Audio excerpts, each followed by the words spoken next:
What happens when one player becomes the loudest voice in the room, while another becomes the reason the whole building is suddenly full? Because that is the real story hiding underneath all the headlines, all the arguments, all the viral clips, and all the non-stop debates surrounding the WNBA right now.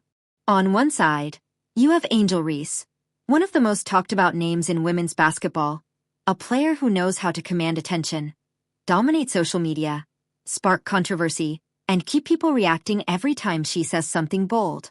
She has built a brand that refuses to be ignored. She understands how modern sports works. She understands how to stay visible. She understands how to keep her name in the conversation, even when the cameras are off. And whether people love that or hate it, it works. People watch. People comment. People argue. People share. And in today's sports world, attention is a kind of power. But on the other side, you have Caitlin Clark. And what makes that comparison so explosive is that Clark is not just generating attention. She is generating results at a level that appears to be changing the economics of the entire league around her. That is where this story stops being a simple debate about personalities and starts becoming something much bigger. Because this is not just about who is more famous. It is not just about who trends more online. It is not just about who has the louder fan base, the bigger podcast clips, or the more viral moments. It is about impact. Real impact. Measured impact. The kind of impact that changes ticket prices, television schedules, endorsement strategies, media rights negotiations, and the way an entire professional league is discussed by the sports world. And right now, that is exactly why the tension around these two names feels so intense. Because the WNBA is in a moment it has never seen before. For years, the league fought for attention. It fought for visibility. It fought for coverage. It fought for respect. Players and coaches kept pushing the game forward while dealing with limited exposure, inconsistent national attention, and constant conversations about what women's basketball still lacked. Even when the talent was undeniable, the business side often seemed stuck in a frustrating cycle. Great players were doing incredible things, but the mainstream spotlight only flickered in and out. Big moments happened, but they did not always turn into long-term momentum. The league kept growing, but for a long time it still felt like it was waiting for the true breakout moment that could force the rest of the sports world to pay attention in a completely different way. Then, everything changed. And it changed fast.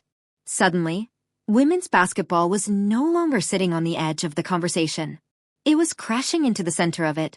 Arenas started filling up. Television numbers started surging. Debate shows started covering WNBA storylines like they actually mattered in the national sports cycle. Casual viewers who had barely paid attention before suddenly had opinions about rookies, veterans, rivalries, and playoff races. Brands started paying closer attention. Networks started paying closer attention. Even people who had spent years overlooking the league now wanted a piece of the momentum. And at the center of that shift was Caitlin Clark. That is what makes the current argument so uncomfortable for so many people.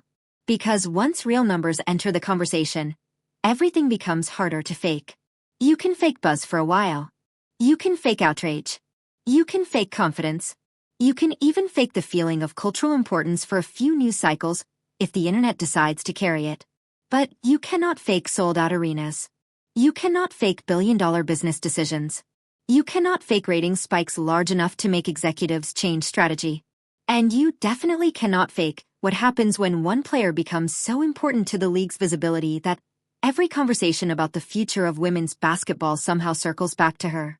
That is why the story has become so much more than a simple player comparison. Because while one side of the conversation is driven by branding, personality, and statements designed to make people react, the other side is being driven by hard evidence that something enormous is happening in real time. And then came the moment that made all of this impossible to ignore. Angel Reese said something that instantly lit the basketball world on fire. Not a small quote. Not a harmless comment. Not a line people could casually brush aside and forget by the next day. She compared herself to Michael Jordan. And the reason that hit as hard as it did was not just because the name Michael Jordan carries impossible weight. It was because when you invoke that level of greatness, you are no longer inviting ordinary attention. You are demanding a completely different standard. The moment you say something like that out loud, people stop listening politely and start measuring everything. Your numbers, your efficiency, your results, your team success, your ability to carry a franchise, your ability to change the game. Every part of your profile suddenly gets examined under a brighter, harsher light. And that is where the problem began. Because what followed was not admiration. It was scrutiny. Fans started looking closer. Analysts started talking louder. Critics started connecting to that had already been floating around for months. And suddenly the conversation was no longer just about confidence or entertainment value. It became a question of whether Angel Reese's public image had started moving faster than her actual production. That alone would have been enough to spark a major debate. But then the story took a turn that made it even more brutal. Because a basketball legend, one of the most respected bigs the WNBA has ever seen, one of the most accomplished post players in the history of the game, one of the few voices whose credibility is almost impossible to challenge, sat down with Angel Reese and addressed one of the biggest problems in her game directly. Not in some distant interview, not on a random panel show, not through anonymous commentary from across the sports media machine. Right there, face to face, on Reese's own platform. And once that happened, the conversation changed again. Because now it was no longer just fans making jokes. It was no longer just critics throwing cheap shots. It was no longer just rival accounts on social media clipping missed shots and building narratives. Now there was validation from someone who had actually mastered the exact area where Reese was being criticized. That kind of moment hits differently. It strips away the excuses. It quiets the easy defenses. It forces people to look at the gap between hype and performance in a way that feels a lot more serious. And while that was happening, Caitlin Clark kept doing something that may be even more dangerous than talking. She kept making herself impossible to argue against. That is the part that has made this whole situation so explosive. Because sports fans can tolerate bold personalities. They can tolerate trash talk. They can tolerate overconfidence. In fact, a lot of the time they enjoy it. But what really changes a league is not personality alone. It is production meeting timing. It is talent meeting visibility. It is performance meeting market demand. It is one player arriving at the exact right moment and suddenly turning a league's long-term hopes into immediate business reality. And that is why so many people now see this moment as a collision between two completely different kinds of power. One kind of power comes from being talked about. The other kind of power comes from being the reason everybody is watching in the first place. That difference matters. It matters to sponsors. It matters to television networks. It matters to ticket sellers. It matters to franchise owners. It matters to the players negotiating the future of the league. And most of all, it matters because once the business world decides who is truly driving value, the debate becomes a lot less emotional and a lot more brutal. Because money has a way of revealing the truth faster than commentary ever can. And that is exactly why this story has become impossible to look away from. This is not just about Angel Reese saying something outrageous. This is not just about Lisa Leslie delivering tough love. This is not just about Caitlin Clark getting praise. And it is definitely not just about fanbases fighting online over who deserves more credit. This is about a league in the middle of a transformation. A league trying to figure out who is actually pulling it forward. A league where one player has become the face of massive measurable growth, while another continues to fight for her place in the same conversation through visibility, personality, and bold claims that instantly divide the audience. And the deeper this conversation goes, the more uncomfortable it becomes. Because it forces everyone to answer a question that many people would rather avoid. What matters more in this new era of women's basketball? The player who knows how to keep her name buzzing, or the player whose presence is changing the value of the entire product? That is the question sitting underneath every quote, every debate segment, every endorsement story, every viral clip, and every heated argument around the WNBA right now. And once we break down what Angel Reese said, what Lisa Leslie said right to her face, what the numbers are actually showing, and what Caitlin Clark has quietly turned into behind the scenes, the gap between noise and impact starts looking a lot bigger than most people want to admit. Because this story is not really about who talks the biggest. It is about who is actually moving the league. And once that line becomes clear, everything else starts to look very different. Sometimes a single sentence can change the way an entire sports conversation unfolds. Not a game-winning shot, not a championship celebration, not even a heated rivalry moment, just a sentence. And in this case, the sentence came from Angel Reese. During a conversation that quickly spread across sports media, Reese compared herself to the greatest basketball player many people believe has ever lived, Michael Jordan. Yes, that Michael Jordan. The 6-time champion. The 5-time MVP. The player whose career became the gold standard for greatness in professional basketball. The moment Reese said it, the internet did exactly what the internet always does. It exploded. Some fans defended the comment immediately. They argued that confidence is part of greatness. They pointed out that athletes across every sport have compared themselves to legends before. To them, Reese was simply showing the kind of belief every competitor needs to succeed at the highest level. But another group of fans heard something very different. To them, the comparison did not sound like confidence. It sounded like a challenge. Because invoking Michael Jordan is not just a casual statement. In basketball culture, that name carries a kind of gravity that changes the conversation instantly. The moment you place yourself in the same sentence as Jordan, you are inviting a level of scrutiny that almost no athlete in history has ever been able to survive comfortably. Jordan's numbers are legendary. His career field goal percentage sat around 51%. He dominated both ends of the court. He carried teams through playoff wars. He became the face of an entire era of basketball. But more importantly, Jordan did something that very few players ever managed to do. He changed the business of the sport. When Jordan played, the NBA exploded globally. Television ratings surged. Merchandise sales skyrocketed. The league transformed into a worldwide brand.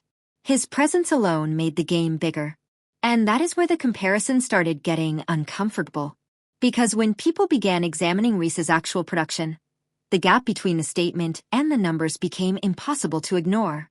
Reese is undeniably talented. Her rebounding ability is elite. Her defensive energy is constant. Her competitiveness jumps off the screen every time she steps onto the court. Those traits helped her become one of the most recognizable young players in the league.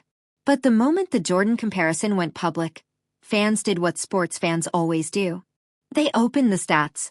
And the numbers immediately became part of the conversation. One of the most discussed issues surrounding Reese's game has been her finishing around the rim, specifically layups and short-range attempts. For a player standing over 6 feet tall and operating frequently near the basket, those shots are typically expected to be automatic for elite post players. Instead, the percentages told a different story. Her rookie season field goal percentage hovered around 39%. Finishing efficiency near the rim often dropped below the level expected from dominant, interior players.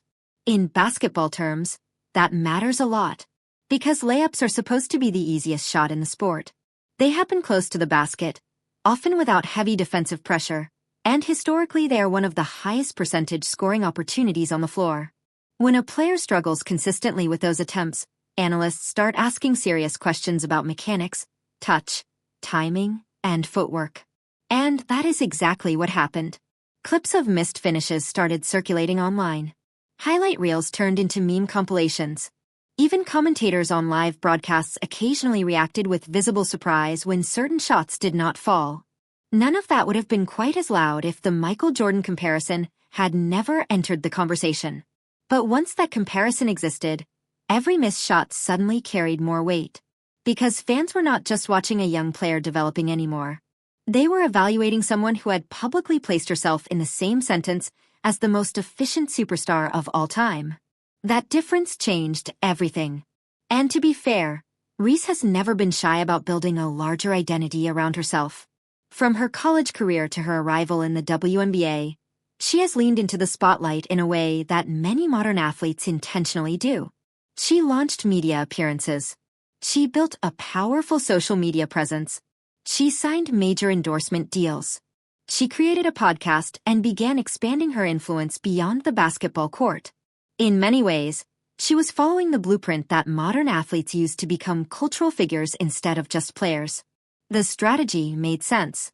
Because today's sports world rewards visibility almost as much as performance. A player who understands branding can build opportunities that extend far beyond the court. But that strategy comes with a risk. The bigger the brand becomes, the more closely people watch the performance that is supposed to support it. And when those two things drift too far apart, the criticism becomes unavoidable. That is exactly the position Reese suddenly found herself in. Because the moment the Jordan comparison started trending, people stopped focusing only on her personality or her charisma. They started examining the details of her game much more closely. Her shot selection, her efficiency, her finishing around the basket. And those conversations started happening everywhere. Sports talk shows, YouTube debates, podcast discussions, social media threads that racked up millions of views. But the most surprising moment of all was still coming. Because eventually the criticism reached someone whose opinion carried more weight than almost anyone else in women's basketball history. A player who had dominated the exact role Reese was trying to master.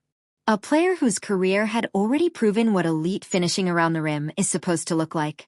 And instead of discussing the issue from a distance, she addressed it directly, sitting face-to-face with Reese herself. That player was Lisa Leslie. And what happened next turned a viral debate into a moment the entire basketball world started talking about. Once the Michael Jordan comparison started spreading across the basketball world, something predictable happened. People stopped listening to the statement and started looking at the numbers. Because sports fans are willing to debate almost anything: confidence, personality, media narratives, but statistics are different. Numbers have a way of cutting straight through hype. And once the conversation shifted toward performance data, the discussion around Angel Reese became a lot more complicated. At first, the conversation focused on something that might sound small to casual viewers: layups. Not three-point shooting, not deep-range scoring, not difficult contested jumpers. Layups. In basketball, layups are supposed to be automatic for players who operate near the rim. For post players and forwards, those shots are considered the most reliable scoring opportunity on the floor. They happen within a few feet of the basket, often after rebounds, cuts, or simple interior passes. Historically, elite interior players convert those shots at extremely high rates, which is why the numbers surrounding Reese's finishing started raising eyebrows. Her rookie season field goal percentage hovered around the high 30s. For a player spending much of her time in the paint, that percentage immediately became a major talking point. Because when analysts began breaking down the shot chart more closely, an uncomfortable pattern started appearing. Missed attempts from extremely close range. Shots within 5 feet of the basket, the kind of opportunities that most dominant bigs turn into points without hesitation, were not falling at the expected rate. In certain stretches of the season, Reese's finishing percentage in those areas dipped far below what coaches usually expect from players in her role. And that difference matters. In modern basketball analytics, efficiency is everything. Coaches track every shot location, every percentage, every scoring pattern. They know exactly how often a player converts shots from different areas of the floor, and those numbers help determine offensive strategies. For interior players especially, rim efficiency becomes one of the most important indicators of offensive reliability. So when those numbers started circulating publicly, the internet did what it always does. It turned them into viral content. Clips of missed finishes began appearing on social media feeds. Highlight compilations that would normally celebrate a player's scoring suddenly focused on something else. The moments where the ball simply refused to drop. Fans created meme videos. Commentators reacted in real time. Reaction clips spread across sports accounts within minutes. In one widely shared broadcast moment, an announcer even let out a quiet laugh after a missed attempt near the rim. Not in a cruel way, but in the kind of surprised reaction that happens when a shot most players would convert suddenly fails to fall. Those moments might seem minor on their own, but in the context of Reese's bold comparison to Michael Jordan, they carried a completely different weight. Because Jordan's career was built on relentless efficiency. Across his entire NBA career, Jordan shot just over 50% from the field. For a perimeter guard taking difficult contested shots night after night, that number is almost unbelievable. It represents decades of consistency, skill, and offensive precision. That is why the comparison triggered such intense reactions. Not because fans dislike confidence, but because basketball culture has an unwritten rule. If you place yourself in the conversation with the greatest players ever, the numbers have to support it. And in Reese's case, critics began arguing that the numbers told a very different story. Her strengths were undeniable. She was an elite rebounder almost immediately. Her defensive energy was constant. She attacked the glass with a kind of aggression that frustrated opponents and energized teammates. Those qualities helped her become one of the most visible young players in the league. But scoring efficiency remained a concern. Some analysts pointed to mechanics, the angle of her release near the rim, the timing of her finishes, the way defenders disrupted her balance on certain attempts. Others suggested that the issue might simply be part of the learning curve that many young bigs face when adjusting to professional defenses. After all, the WNBA is filled with experienced interior defenders who understand positioning, timing, and physicality at a very high level. But regardless of the explanation, the numbers themselves were hard to ignore. And once the internet locked onto that storyline, the criticism intensified.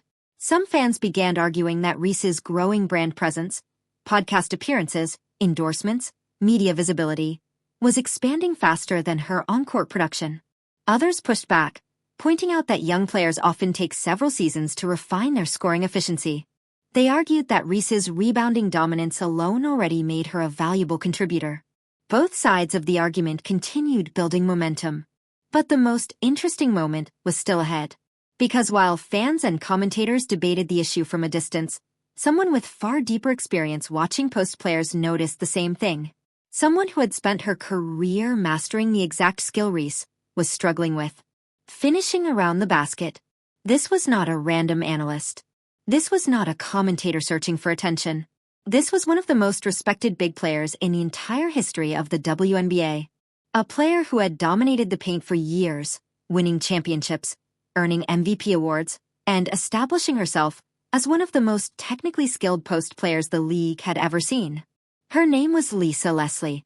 And when she eventually sat down with Reese to talk about her game, she did something that very few public figures are willing to do in modern sports media.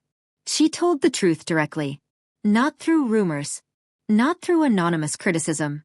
Not through distant commentary on a studio show. She said it right in front of Reese herself. And once that conversation happened, the debate around Reese's finishing, and the gap between confidence and production, suddenly became impossible to ignore.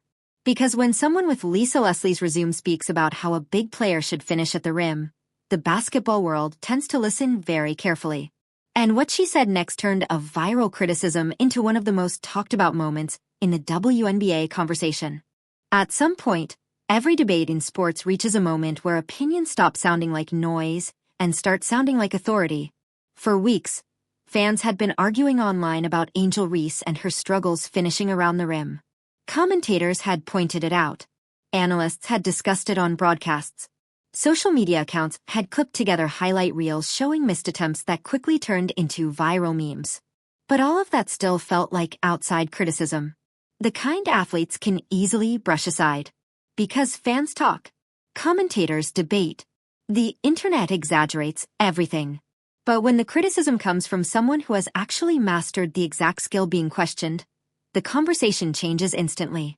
And that is exactly what happened when Lisa Leslie appeared on Reese's own podcast. That setting matters more than people realize. Leslie didn't go on a debate show to criticize Reese from a distance. She didn't sit on a studio panel throwing commentary into the media cycle. She didn't speak anonymously through reporters. She showed up on Reese's platform. Reese's microphone. Reese's audience. Reese's show. And that is where one of the most interesting conversations in recent WNBA media happened. Because Leslie did something that very few veteran athletes are willing to do in public interviews with younger stars. She was honest. Not disrespectful. Not hostile. Not dismissive. Just honest. Leslie began by acknowledging the parts of Reese's game that already work. She praised her defensive pressure. She talked about the way Reese disrupts opponents with her rebounding. She even mentioned how entertaining her competitive energy can be on the court. Those compliments were genuine. But then Leslie addressed the issue that everyone had been talking about. Reese's finishing. And she did not dance around the topic. Leslie looked directly at Reese and said that her layups needed work. Not small adjustments. Not minor tweaks. Real work. She explained that finishing around the basket is the most important skill for a player operating in Reese's position. Post players, forwards, interior scorers, their value often depends on how consistently they can convert opportunities close to the rim. Because when you are already near the basket, defenders expect those shots to fall. And if they don't, it changes the entire offensive dynamic of a team. Leslie's advice was direct. She told Reese that the solution was repetition. Hundreds of attempts. Daily practice focused specifically on improving touch and consistency around the rim. 200 shots. 300 shots. Every single day. To casual fans, that might sound extreme. But to professional athletes, it is completely normal. Because the truth about elite players is that they spend thousands of hours refining the simplest parts of their game. Layups, footwork, timing, balance. Those details separate average interior players from dominant ones. And Leslie knows that better than almost anyone. Her resume speaks for itself. 2 WNBA championships, multiple MVP awards, 4 Olympic gold medals. For more than a decade, she was the standard for what dominant post play looked like in women's basketball. When Leslie finished around the rim, it looked automatic. Smooth footwork, soft touch, precise positioning. She was not guessing about how the position works. She lived it. That is why the moment landed so hard. Because Reese was not hearing criticism from someone outside the game. She was hearing it from someone who had already perfected the exact thing she was struggling with. But here is what made the conversation even more interesting. Leslie did not frame the issue as a permanent flaw. She called it fixable. That word carried a lot of weight. Because on one level, it meant Reese still had the potential to improve. Young players develop. Mechanics change. Confidence grows with repetition. But on another level, the comment also confirmed something important. The problem was real. And hearing that from a Hall of Fame player gave the entire discussion a level of legitimacy that internet debates could never reach. Suddenly, the viral clips of missed layups were not just jokes circulating online. They were evidence supporting a technical issue that one of the greatest bigs in the history of the league had now acknowledged publicly. And the reaction across the basketball world was immediate. Some fans praised Leslie's honesty. They argued that this is what real mentorship looks like. Experienced players guiding younger stars instead of pretending everything is perfect. Others focused on the awkwardness of the moment itself. Because imagine inviting one of your idols onto your show, only to have them point out the biggest weakness in your game in front of your entire audience. That takes confidence from both sides. Confidence from Leslie to speak openly. And confidence from Reese to listen without shutting down the conversation. But the timing of the moment made it even more powerful. Because while this honest coaching session was happening publicly, another storyline was quietly gaining momentum across the league. And that storyline involved Caitlin Clark. While Reese was dealing with criticism about efficiency and finishing, Clark was becoming the center of something much bigger than a rookie season. Something that was changing television ratings. Something that was changing ticket sales. Something that was changing how executives across the sports industry were suddenly looking at the WNBA. And the deeper people started examining those numbers, the more obvious it became that this was not just a breakout player. This was something else entirely. Because what Clark was building around her was not just hype. It was measurable impact. And the difference between those two things was about to become impossible to ignore. While the conversation around Angel Reese was being driven by debates about efficiency, criticism from veterans, and viral clips circulating online, something completely different was happening elsewhere in the league. Something much bigger. Because during the exact same period when those discussions were dominating social media, Caitlin Clark was quietly triggering a level of attention the WNBA had never experienced before. And the difference was not subtle. It showed up everywhere. Arena ticket demand. Television ratings, merchandise sales, national media coverage. Suddenly, games involving Clark were not just regular WNBA matchups anymore. They became events. For years, the league had been working to expand its audience. Players had pushed for better visibility, more national broadcasts, and more consistent media attention. The talent had always been there, but the mainstream spotlight did not always follow. Clark's arrival changed that almost instantly. The moment she entered the league, the curiosity surrounding her college career followed her directly into the professional game. Fans who had watched her break scoring records in college wanted to see what would happen next. Would her deep shooting translate to the pros? Could she handle the physical defense? Would the hype survive against elite competition? Those questions pulled viewers toward the screen. And once they started watching, something interesting happened. They kept watching. The Indiana Fever suddenly found themselves playing in front of packed arenas in cities where attendance had previously struggled to grow. Games that might once have passed quietly through the schedule were now selling out days in advance. Entire crowds were showing up just to see Clark play. It did not matter whether the Fever were playing at home or on the road. Fans were arriving early. Merchandise stands were selling out jerseys. Television crews were adjusting their coverage schedules. What had once been a niche audience started expanding rapidly. And the numbers behind that expansion began catching the attention of people who care deeply about sports business. Television executives. Because television ratings are the single most important currency in modern sports. When people tune in consistently, networks notice immediately. Ratings determine advertising prices. They influence future broadcasting deals. They help networks decide which leagues deserve more airtime and which ones remain on the edge of the schedule. Clark's games were producing something networks love: reliable viewership. Multiple broadcasts featuring Clark cleared the 1 million viewer mark, a number that had rarely been reached by WNBA games in the past. Sports talk shows began highlighting highlights from Fever games. Clips of Clark's deep three-point shots spread across social media within minutes of happening. The more viewers watched, the more interest grew. And the most important part of that growth was that it extended beyond traditional WNBA fans. Many people watching Clark were completely new to the league. College basketball fans who had followed her career. Casual sports viewers who heard the buzz and decided to check it out. Even people who rarely watched women's basketball suddenly had an opinion about what Clark was doing on the court. That kind of crossover attention is extremely rare in professional sports. But Clark kept feeding it. Her style of play made it easy for new viewers to stay engaged. Deep-range shooting, creative passing, fast-paced offense, the kind of highlights that instantly translate into shareable moments online. Every time she pulled up from far beyond the three-point line and the ball dropped through the net, the clip would start spreading again.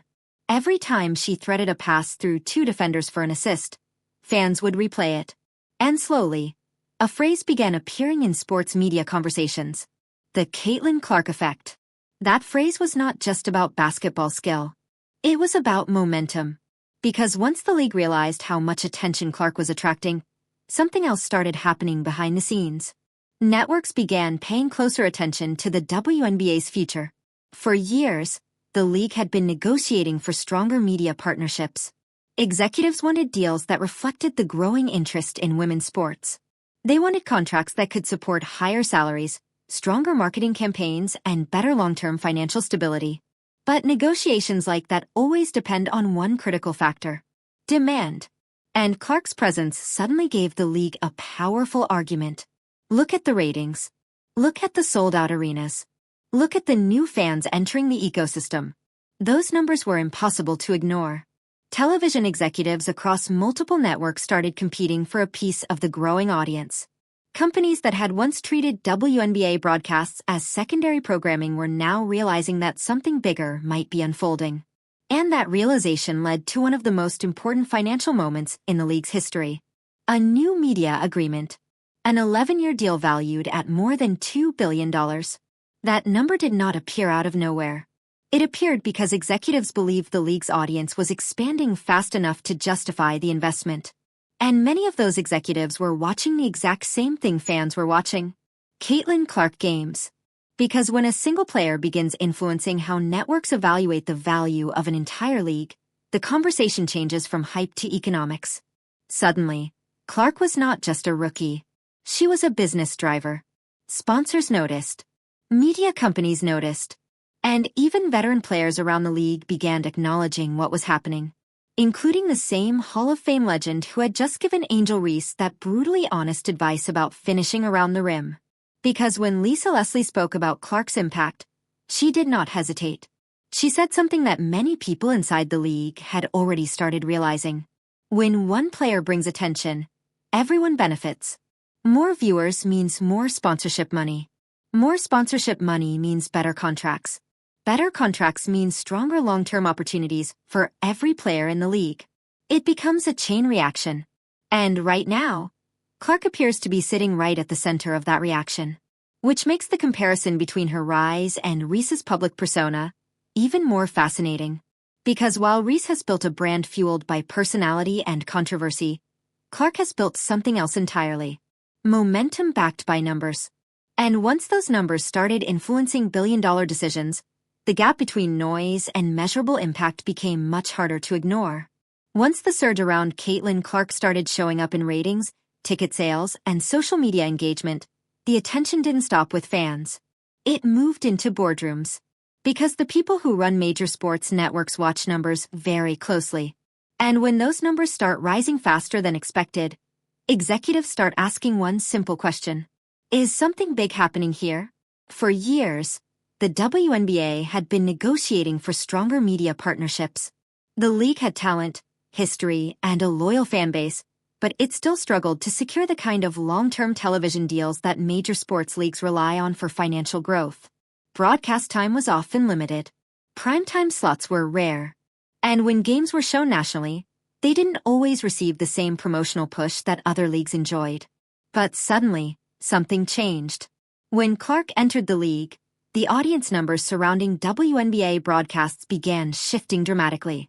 Fever games featuring Clark were pulling in significantly larger viewership than many previous WNBA matchups. Networks noticed immediately. Because rating spikes are one of the clearest indicators of rising demand in sports. When a game draws more viewers than expected, advertisers become interested. When advertisers become interested, networks begin calculating how much those broadcasts might be worth in the future. And that's exactly what started happening behind the scenes.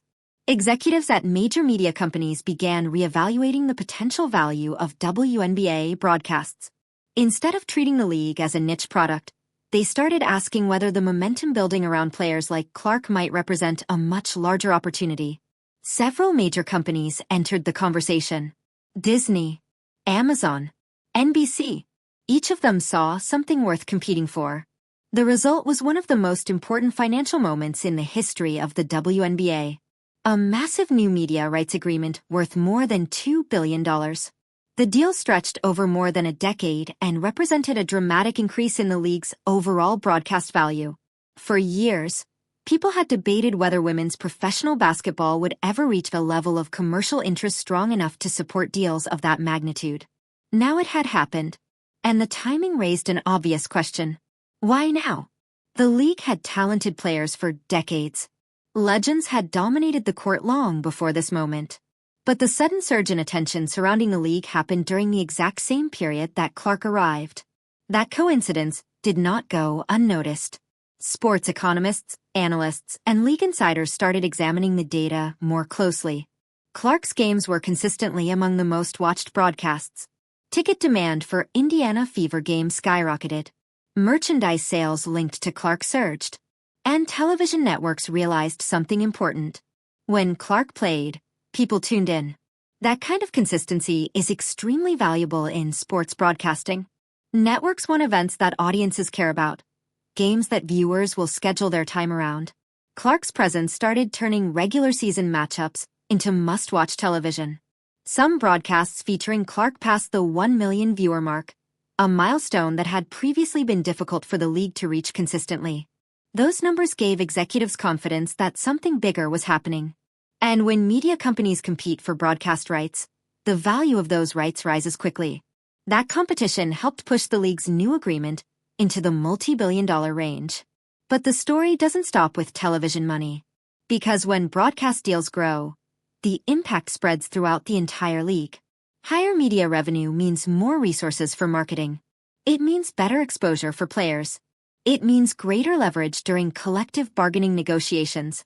It means the league can begin planning long-term expansion and stronger investment in its infrastructure. And the most interesting part of that economic chain reaction is how it affects every player, not just the one drawing the most attention. That's something Lisa Leslie addressed directly when she spoke about the moment. Her message was simple. When one player brings attention to the league, everyone benefits. More viewers create more revenue. More revenue creates better opportunities for players. It becomes a ripple effect that spreads across the entire sport. That's why the phrase, the Caitlin Clark effect, started appearing in sports discussions more frequently. It wasn't just about highlights or scoring numbers. It was about economics. Clark's ability to draw attention was helping increase the overall value of the WNBA product. And once business leaders recognized that, the league's future started looking very different. But while Clark's influence was reshaping television deals and broadcast schedules, another battle was quietly unfolding in the world of sports marketing. Because basketball success is only part of the equation in modern professional sports, brand power matters too. Endorsements, sponsorships, signature shoes, the ability to represent a company's identity on a global stage. And when it came to that side of the sports world, both Clark and Reese had already begun building very different paths. One centered around measurable performance and explosive audience growth. The other built on personality, visibility, and cultural presence. Those two strategies were about to collide in one of the most interesting brand battles the WNBA had ever seen. In modern professional sports, the biggest battles don't always happen on the court. Sometimes they happen in boardrooms. Because while fans focus on points, rebounds, and highlight plays, companies focus on something different: influence. Influence determines which athlete gets the biggest endorsement deals. Influence determines which player becomes the face of global campaigns. Influence determines which brand executives believe can move products around the world. And when the marketing world began examining the rise of Caitlin Clark and Angel Reese, they saw two completely different strategies unfolding. Angel Reese built her presence around personality and visibility.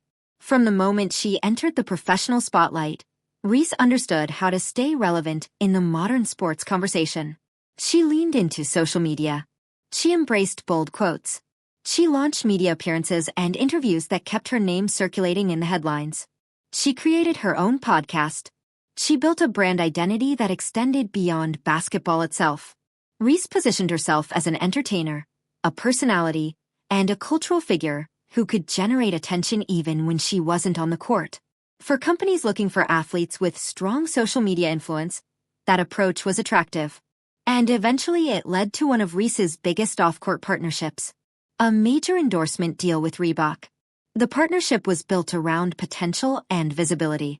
Reese represented a new generation of athletes who could connect with audiences not just through sports performance, but through personality and digital presence. For Reebok, the bet was simple. If Reese continued growing her influence, the brand could ride that visibility into a powerful marketing campaign. But while Reese was building her brand through personality, something very different was happening around Caitlin Clark. Clark's brand was being built through numbers. Not social media engagement alone. Actual measurable demand. Because as Clark's games continued drawing massive attention, one of the largest sports companies in the world made a decision that signaled just how valuable they believed she could become. Nike signed Clark to a massive endorsement deal. The contract reportedly stretched across multiple years and included something that only the most valuable athletes receive: a signature shoe. That detail matters. Signature shoes are not given to athletes casually. For companies like Nike, a signature shoe represents a massive investment. It requires marketing campaigns, design teams, global distribution strategies, and huge promotional budgets. Nike only makes that kind of commitment when they believe an athlete has the potential to influence the global sports market. Clark checked that box almost immediately. Her popularity was expanding beyond the WNBA audience. Casual sports fans were watching her highlights. College basketball fans were following her transition into the professional league. Even viewers who rarely watched women's basketball suddenly knew her name. That kind of visibility is exactly what companies want. But Nike wasn't the only brand noticing Clark's growing influence. Major companies began lining up to partner with her. Gatorade signed her. Wilson Sporting Goods partnered with her as well. Each new deal reinforced the same message. Clark's value was rising quickly. And the recognition didn't stop with corporate sponsorships. One of the most powerful acknowledgments of Clark's growing influence came from a place that looks beyond individual sports statistics. Forbes. When Forbes released its list of the most powerful women in sports, Clark appeared near the top. That ranking placed her alongside executives, champions, and global sports icons who had spent years building their reputations. Clark was only in the early stages of her professional career. Yet she was already being discussed as one of the most influential figures in the sports industry. That kind of recognition shows how quickly her impact had expanded beyond the basketball court. And this is where the contrast between Clark and Reese becomes impossible to ignore. Reese built her brand through personality and cultural presence. Clark built her brand through performance that attracted massive audiences. Both strategies created visibility, but the sports marketing world ultimately responds to one key factor: demand. If a player can draw viewers, companies see opportunity. If a player can sell tickets, companies see opportunity. If a player can bring new fans into the sport, companies see opportunity. And right now, Clark appears to be generating that demand at an extraordinary level, which is why the marketing conversation around the WNBA has begun shifting so dramatically. Because the rise of Clark is not just changing viewership numbers. It is reshaping how corporations view women's basketball as a business investment. But while brands and networks were reacting to Clark's momentum, something equally important was happening on the court. Because the Indiana Fever were quietly transforming from a struggling franchise into one of the most exciting teams in the league. And the roster developing around Clark was about to show why the next phase of the WNBA's growth might be even bigger than the league's current moment. While the debate around personalities and brand influence kept dominating headlines, something much more important was happening on the court. Because the Indiana Fever were quietly turning into one of the most intriguing teams in the entire league. And it wasn't just because of Caitlin Clark. Yes, Clark was the engine driving the excitement.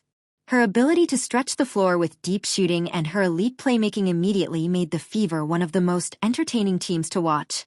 Every time she touched the ball, fans in the arena leaned forward slightly, waiting to see what she might do next. A deep three, a no-look pass, a transition play that suddenly turned into a highlight. But what began changing the Fever from an interesting story into a legitimate threat was the roster developing around her. Because Clark wasn't carrying a one-player show anymore. The pieces around her were starting to fit together. One of the most important players in that transformation was Aaliyah Boston. Boston brought something extremely valuable to the Fever's offense: a reliable interior presence.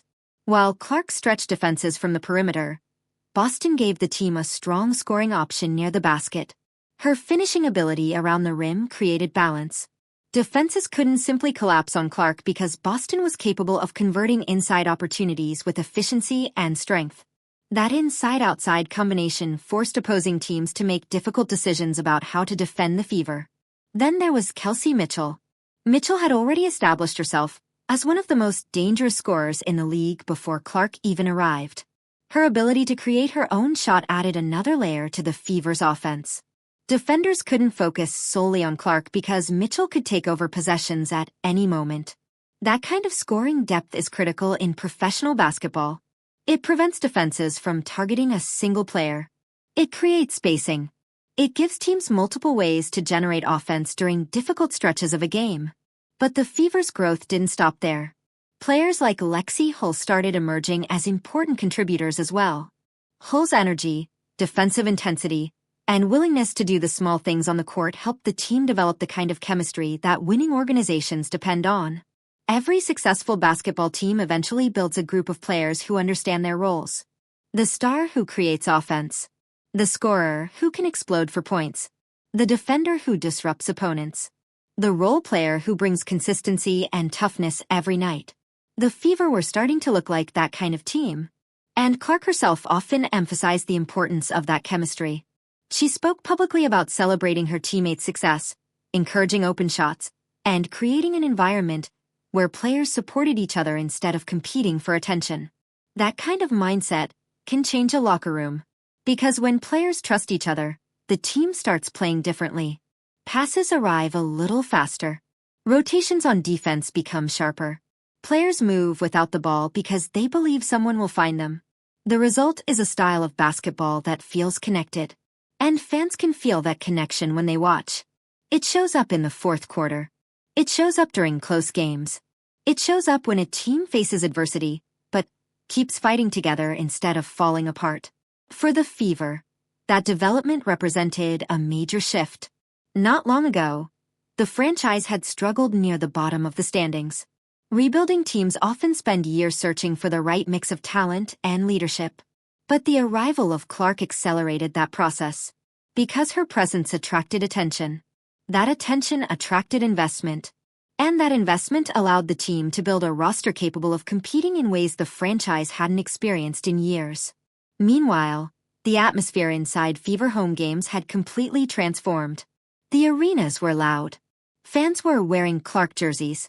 Crowds arrived ready to react to every moment. The energy felt closer to playoff basketball than an ordinary regular season game. That kind of environment feeds momentum. Players feel it. Opponents feel it. Television viewers watching from home feel it too. And the more exciting the Fever became, the more they reinforced the narrative that something special was unfolding around Clark. But the contrast between Indiana and another team in the league made the entire situation even more interesting. Because while the Fever were building chemistry and momentum, the Chicago Sky were dealing with a very different set of challenges. Roster instability, internal tension, public comments that sometimes created more controversy than unity. And at the center of that situation was the same player who had once compared herself to Michael Jordan, Angel Reese. That contrast, one team rising behind a star who kept producing on the court, another team struggling while its most visible personality dominated headlines, created one final question that fans across the league couldn't stop debating. Because when everything is stripped down to the essentials, the difference between the two stories becomes very clear. One story is about momentum built through production. The other is about visibility built through noise. And that distinction might reveal the most important truth about the future of the WNBA. When you step back and look at everything that has happened over the past year in the WNBA, the story becomes surprisingly clear. On one side of the conversation, you have bold statements, viral quotes, and a player who understands how to stay in the spotlight. On the other side, you have sold-out arenas, massive television ratings, billion-dollar business decisions, and a player whose presence has forced the sports world to start paying attention to a league in a completely different way. That contrast is what makes the entire debate around Angel Reese and Caitlin Clark so fascinating. Because this isn't just about two athletes competing on the same stage. It's about two completely different forms of influence. Reese has built a powerful public identity. She knows how to keep people talking. She knows how to control the conversation, how to spark reactions, and how to keep her name circulating through sports media every time she speaks. In the modern social media era, that kind of visibility can be incredibly valuable. But sports history tends to reward something else even more. Production. Numbers. Impact that can actually be measured. And right now, the numbers surrounding Caitlin Clark are impossible to ignore. Her games are drawing massive audiences. The Indiana Fever have become one of the most watched teams in the league. Major brands have lined up to work with her. Networks have invested billions into the future of the sport during the exact moment her popularity exploded. Those facts don't come from social media debates. They come from the business side of professional sports. And that's exactly why the moment involving Lisa Leslie felt so symbolic. Because Leslie represents an earlier era of the WNBA. An era where players fought for recognition, fought for visibility, and fought to build the league into something strong enough to survive long-term. When Leslie praised Clark's impact and openly acknowledged how much attention she was bringing to the sport, she wasn't just complimenting a talented rookie. She was recognizing something bigger. Momentum. Because when one player draws millions of new viewers into a league, every other player benefits from that attention. More viewers create more revenue. More revenue creates larger contracts. Larger contracts create more opportunities for future players. That's the ripple effect that sports leagues rely on when they grow. And right now, Clark appears to be sitting at the center of that ripple. But that doesn't mean this story is finished. Angel Reese is still early in her professional career. Young players improve. Weaknesses can be fixed. Skills evolve. The same layups that critics are mocking today could eventually become strengths if she puts in the work that legends like Lisa Leslie described. Basketball history is full of players who transformed their games after difficult early seasons. So the real story isn't about declaring winners and losers. It's about recognizing where things stand right now. At this moment, one player is dominating headlines through bold personality and cultural influence. The other is reshaping the economics of the league itself. And that difference is what makes the debate so intense. Because the WNBA is entering one of the most important eras in its history. Expansion is coming. New fans are arriving. Television networks are investing billions of dollars. And the players who define this moment will shape the future of the league for years to come. So the real question isn't just about Angel Reese or Caitlin Clark. The real question is about impact. Who is truly moving the needle? And who is simply making the most noise?